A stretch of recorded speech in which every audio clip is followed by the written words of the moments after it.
Camarillo is a wonderful city, full of character, small businesses, good schools, a blend of families and seniors and students. This is a town where people still smile at each other in the grocery store, neighbors don't hesitate to lend a helping hand, and our small town traditions still find ways to accept new changes and improve our ways. This year has been challenging for us, as it has been for everyone. A global health pandemic stopped us in our tracks in mid-March, closing schools, closing businesses, and quarantining our households. We learned grace. We had no choice. We learned patience and trust. We are showing our resilience and our perseverance. This year's State of the City holds a special meaning for all of us. This year has been different in so many ways. This includes, among other things, confronting an unprecedented health emergency and having a difficult discussion on racial equality. However, we are excited to share with you, the Camarillo community, what we nonetheless have accomplished this year, how we are weathering this storm, and what lies ahead as we stand together. The city's mission statement is dedicated to providing effective and efficient municipal services that promote a high quality of life, economic vitality, and a safe environment. Each year, the City Council adopts goals and objectives for city staff to carry out this mission statement. The goals for this year focused on fiscal management, community enrichment, land use and transportation, resource management, community redevelopment, economic development, governmental relations, community relations, and employee relations. This year, for the State of the City, I want to share with you the city's progress toward meeting the adopted goals and objectives through the eyes of city employees. Through the dedication of our city staff, we have stood together as a city family and as a community through this challenging year, and we are proud to share our story with you. The City of Camarillo approached budget preparations for this fiscal year with the mindset of efficiency and innovation, looking not only at levels of service and expenditures, but taking a critical look at staffing to ensure the city is well positioned with the right number of people doing the right work. The global pandemic caused by the coronavirus is not only a public health crisis, but an economic crisis as well. The city's budgeting process has not been business as usual and will not be business as usual until the foreseeable future. The City Council discussed options such as adjusting the scope of work for existing contracts, revising the capital improvement program, and trimming expenses for items such as travel and conferences and many others. The Council engaged city staff in a discussion about adjusting levels of service and providing flexibility in staffing as the city transitioned from a standard municipal operation to an emergency operation during COVID-19 and has once again transitioned into a recovery mode. On June 10, 2020, the Camarillo City Council adopted an operationally balanced $136.2 million annual budget for the fiscal year to provide services and fund projects that are vital for the well-being of Camarillo residents. Overall, the city's financial position remains in excellent condition. We have held a AAA bond rating for 8 consecutive years. The City Council is committed to sound and conservative financial policies. Staff continues to implement the best practices to ensure the Council's fiscal goals are met. Our general fund revenues come from many different sources, the most prominent being property tax and sales tax. Our staff has brought us a balanced budget, once again, one that maintains our streets in excellent condition, provides high-quality public safety services, and provides funding for the community services and programs. Hi, my name is Detective Chris Dyer, and I work in the Camarillo Special Enforcement Detail. My main duty includes working with the city's homeless population and our mentally ill population. I've been really happy to be in the city for about 3 years, helping out this sector of our community. I also oversee the One Stop program, which happens every Thursday, the last Thursday of every month here in the city, where we bring in multiple resources from around the county, both faith-based, non-faith-based, and county and city, and we talk to people and get them hooked up with services to hopefully end their bout of homelessness. Additionally, this year, I'm excited that we brought on members from the Ventura County Behavioral Health Unit to ride in the patrol car with me to help our members of our community who suffer from mental illness. Getting outreach to them and getting them hooked up with services and getting them on a plan to success helps us have more positive contacts with them in the community, both with the police and with members at large just in the community. And the whole idea is that we get together with citizens of the community and enjoy a cup of coffee and tea and some real conversation. I think our goal is to break down the barriers between cops and the citizens they serve. And it's really important for us because we want them to know that, we're cops, we're real people, we're even members of this community. And we also want the members of the community to meet not just, the chief of police, but we want them to meet the beat cops. We want them to meet the detectives and the community policing cops and the traffic cops so they can have a really good idea of who we are. The Public Works Department is responsible for supplying high-quality, potable water to our residential, business, and agricultural customers. After many years of planning, testing, and permitting, the city's groundwater desalination treatment facility is now becoming a reality. The reverse osmosis desalter will be located on a 5-acre site at the northwest corner of Las Posas and Lewis Roads and will treat unusable brackish groundwater.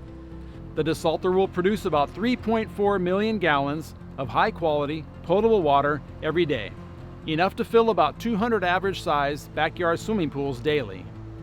The treated water will be delivered to city water customers, and the concentrated brine produced by the treatment process will be discharged into an existing pipeline under Lewis Road that continues to the southwest and discharges through an ocean outfall off Port Hueneme. The total project cost, including design, property acquisition, construction management, and inspection, is estimated to be $66.3 million.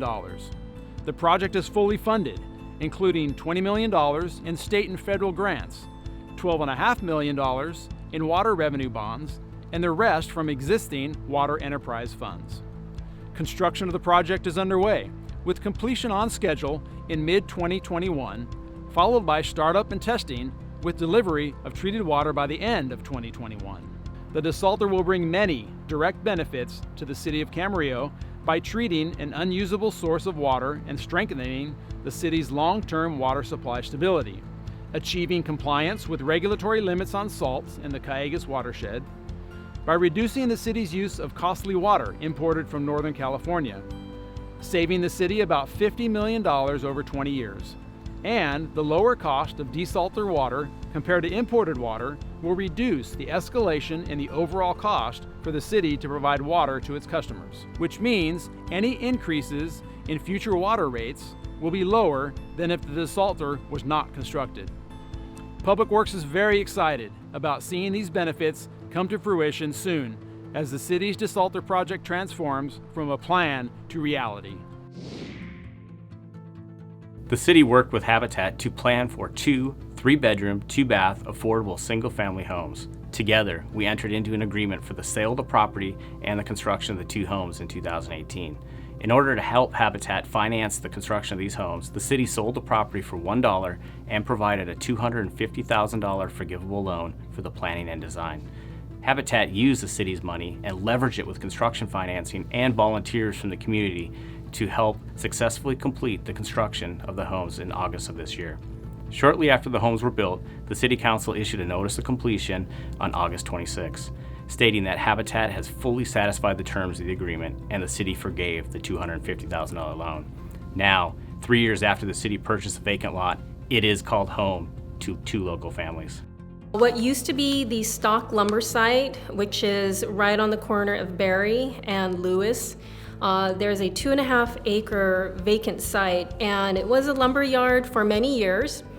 So when Sotc Lumber moved out, they put the property up for sale, and the city jumped on that opportunity and was able to acquire it. We're partnering with the Area Housing Authority of the County of Ventura and Many Mansions, and they're proposing to develop 67 affordable housing units and 1 manager's unit.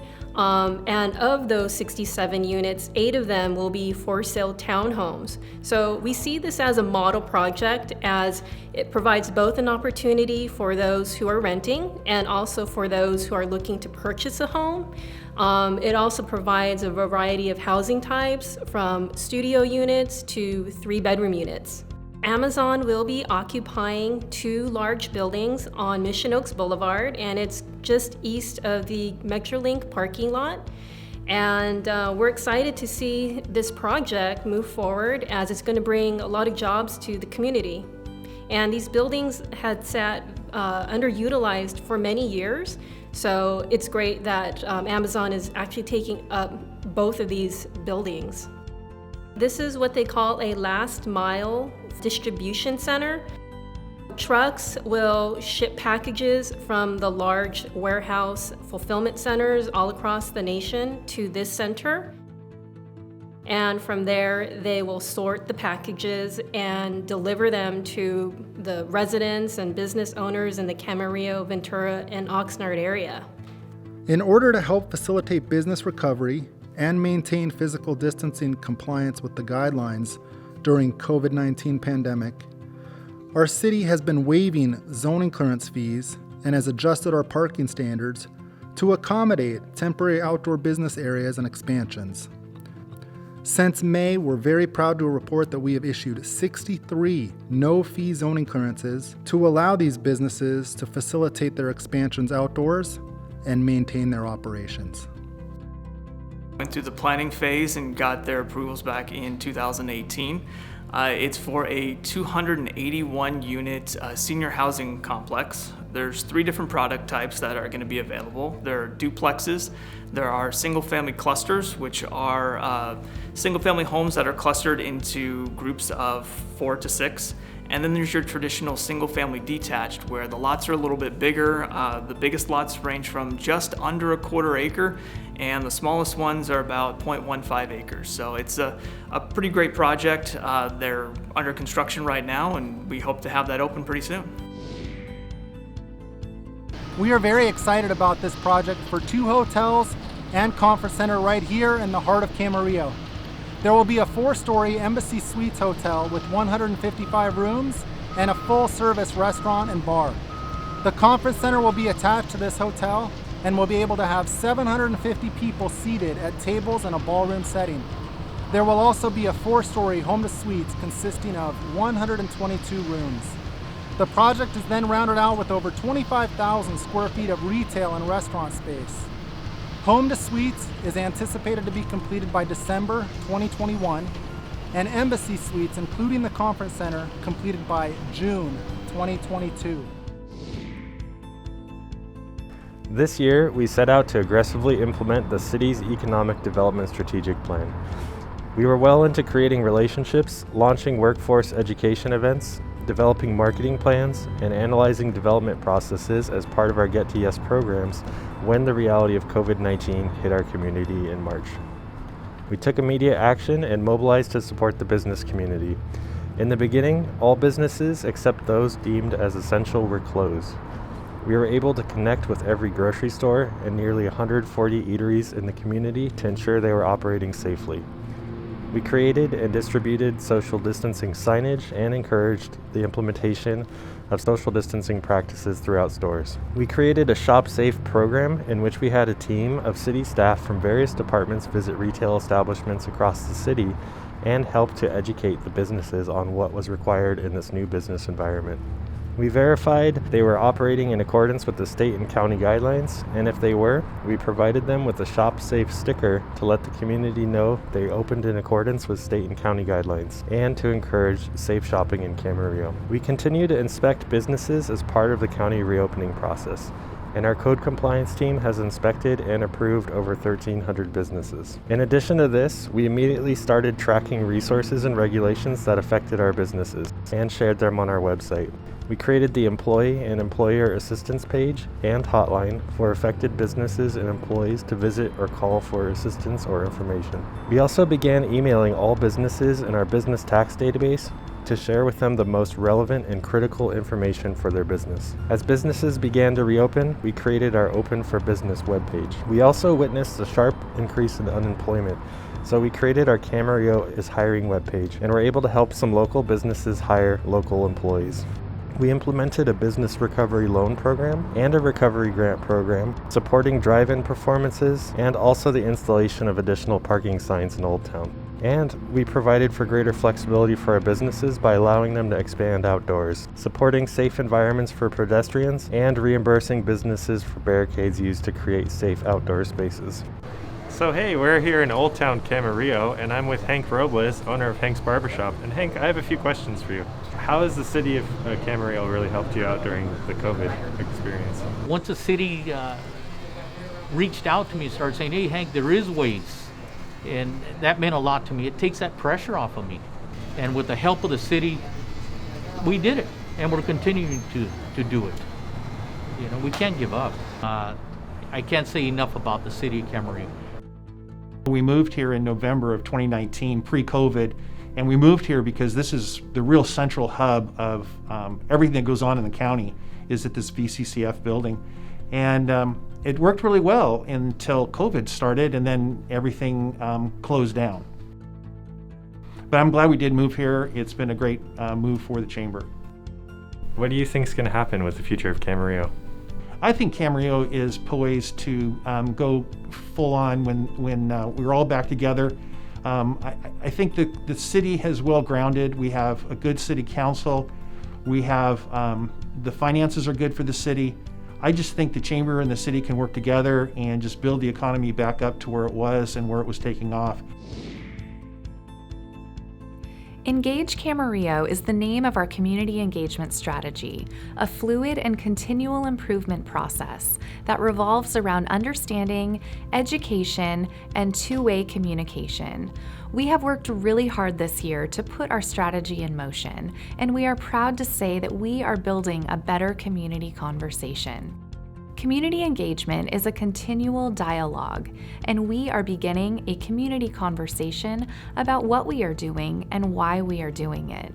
Listening to our community, telling our story, and bridging the gap to become more accessible, more inclusive, and more transparent.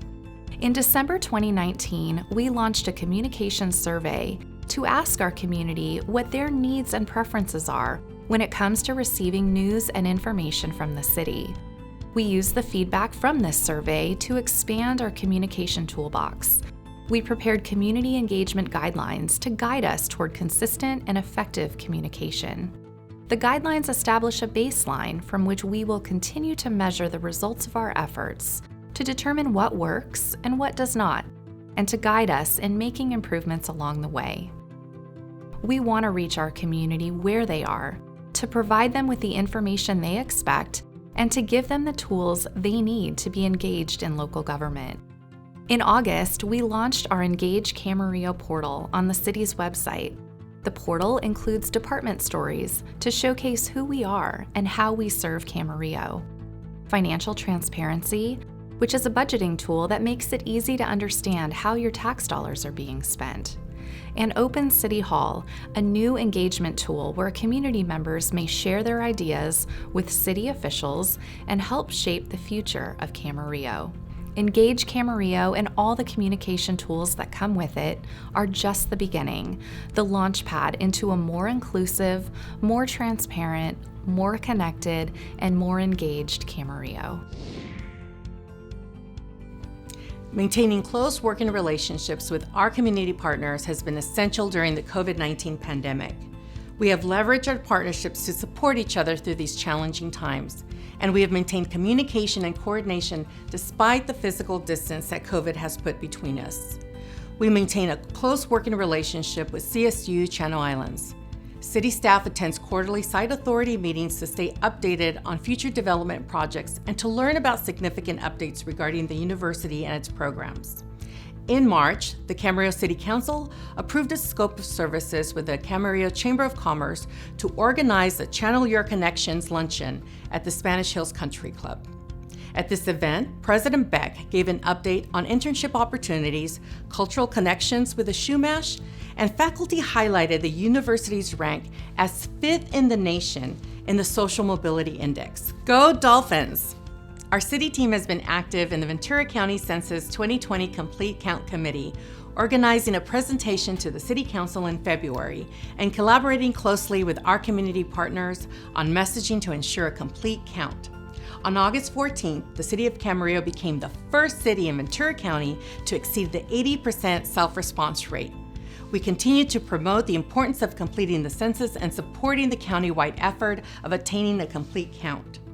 Staff communicates monthly with representatives of local and state elected officials during economic development roundtable meetings. And we continue to effectively communicate with local public agencies, including California State University Channel Islands, Camarillo Hotel Tourism Association, County of Ventura, Economic Development Collaborative, Small Business Development Center, Pleasant Valley Recreation and Parks District, Pleasant Valley School District, Ventura County Fire Department, and Ventura County Sheriff's Office. Communication and strong relationships are key, and we have seen through this pandemic, more so than ever before, how much more we are able to accomplish if we stand together and work as a team. To say this year has been challenging is an understatement. But through it all, our community has remained strong, engaged, and resilient. And as a city family, we have accomplished great things this year due to the diligence and perseverance of our Camarillo City employees. Many individuals are hurting, and our local businesses have been struggling to survive through the business closures due to COVID-19. And our city employees have been nimble, adjusting processes whenever possible to make it easier for our businesses to persevere throughout this pandemic. This has been a long road, but we are determined to overcome the corona pandemic. Our city employees have adapted in many ways. They've transitioned to virtual services. They closed and then reopened City Hall during the corona era, and they developed a program to provide curbside pickup for our Camarillo Library patrons while the library was physically closed to the public. Our city employees have found new, creative ways to guide our community through this pandemic, including new communication tools to keep our residents and businesses informed and updated. Let's continue to work together to get through these tough times and keep our community safe and thriving. Our city employees have set the example for our community to comply with state and local health orders, wearing masks, creating social distancing queues in City Hall and hand sanitizer stations to ensure optimal health and safety during this challenging time. Our city staff continues to be diligent and purposeful in setting the tone for our community that, together, we will get through this challenge and continue to serve the Camarillo community.